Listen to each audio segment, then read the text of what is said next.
Salut les amis, j'espère que vous allez bien. Donc de mon côté tout se passe plutôt bien. Nous allons faire le débriefing du match du Stade de Rennes contre le Paris Saint-Germain. Donc un match qui se termine sur un score de 3-0.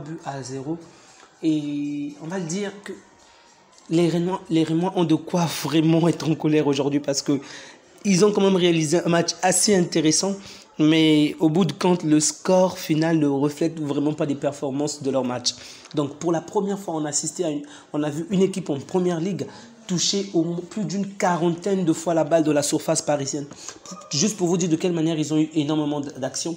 Et ce n'est pas seulement ça, ils ont tiré plus de 19 fois, donc beaucoup plus que même le Paris Saint-Germain qui l'a fait, je crois, 13 fois. L'équipe de Rennes a vraiment bien joué, particulièrement en première période.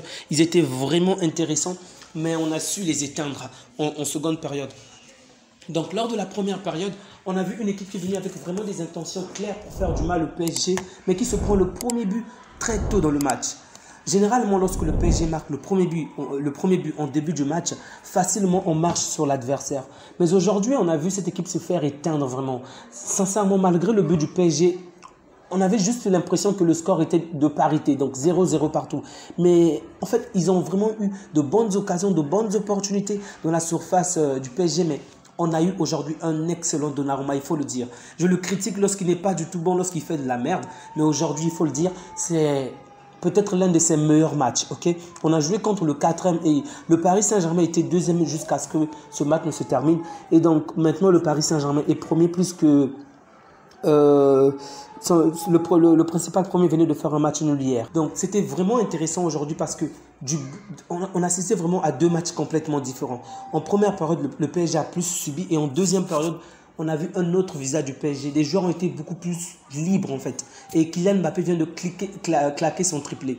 Alors qu'il était sifflé dès le début du match, il marque le premier but pour calmer les ardeurs adverses. Mais l'adversaire revient plus fort. En tout cas... j'ai vraiment aimé les performances des Rémois aujourd'hui, je dois le dire. C'était vraiment intéressant. Ils ont su garder leur plan de jeu. Ils ont vraiment fait le nécessaire, mais c'est aussi ça le match. Ils n'ont pas été assez dangereux dans les dernières lignes et du coup, ils l'ont payé cash. Ils ont fait de bonnes occasions, mais en face d'eux, ils avaient un très bon gardien qui a vraiment fait le nécessaire.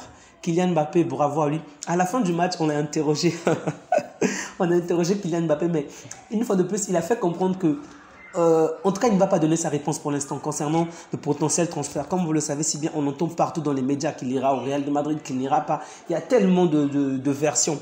Mais il a fait comprendre que pour l'instant, lui, il est focalisé sur le sport, il est focalisé sur ce qu'il fait avec ses amis, pour paraphraser bien évidemment.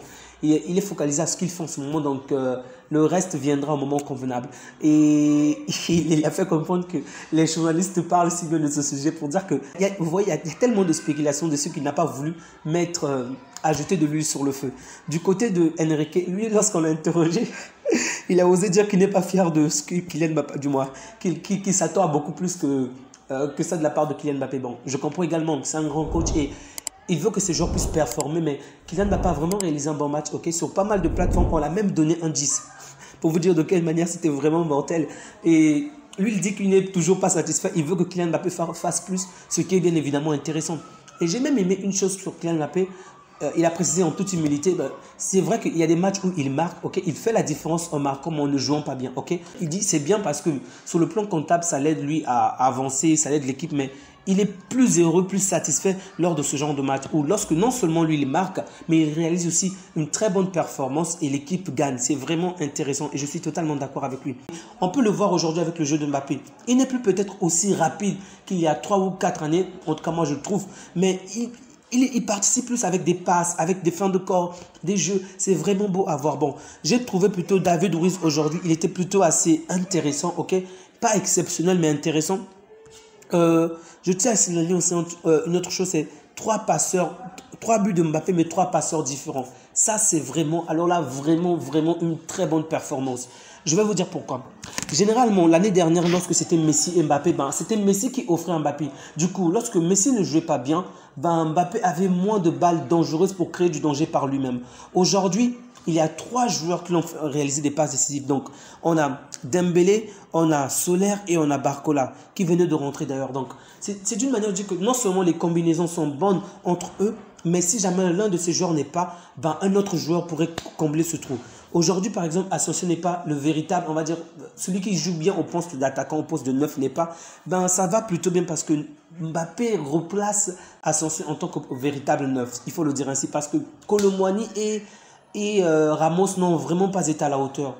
C'est vrai qu'ils entrent dans un autre registre, peut-être en attirant les défenseurs vers eux, ainsi libérer Mbappé afin qu'il puisse davantage s'épanouir sur le terrain. Mais en tant que réel neuf, il faut le dire, pour l'instant, on va dire que c'est un réel gâchis. Même si je ne pense pas que ça puisse être le cas. Mais s'il faut se baser juste sur le début de saison, ben, c'est un gâchis d'avoir pris Ramos et Kolo Muani parce que sur le plan comptable, ils ne font pas grand-chose d'intéressant. Mais toutefois, je dis que je ne pense pas que ça puisse être un gâchis dans la langue parce que pour l'instant, on n'a rien qui nous certifie que Mbappé va prolonger son contrat avec le Paris Saint-Germain. Donc à la longue, ces deux joueurs pourront s'imposer et vraiment être les piliers de cette équipe-là. Donc une fois de plus, Dembélé n'a pas encore marqué, mais il a quand même réalisé une passe décisive et ça c'est vraiment intéressant. Il apporte toujours du danger, des dribbles et autres, mais comme vous le savez, je m'attends plus à ce qu'il marque dans les dernières lignes. Prenez bien soin de vous ainsi que les vôtres et que Dieu vous garde. N'oubliez surtout pas de liker si vous avez aimé la vidéo, ça fait toujours plaisir de soutenir la chaîne. Petit à petit, on évolue.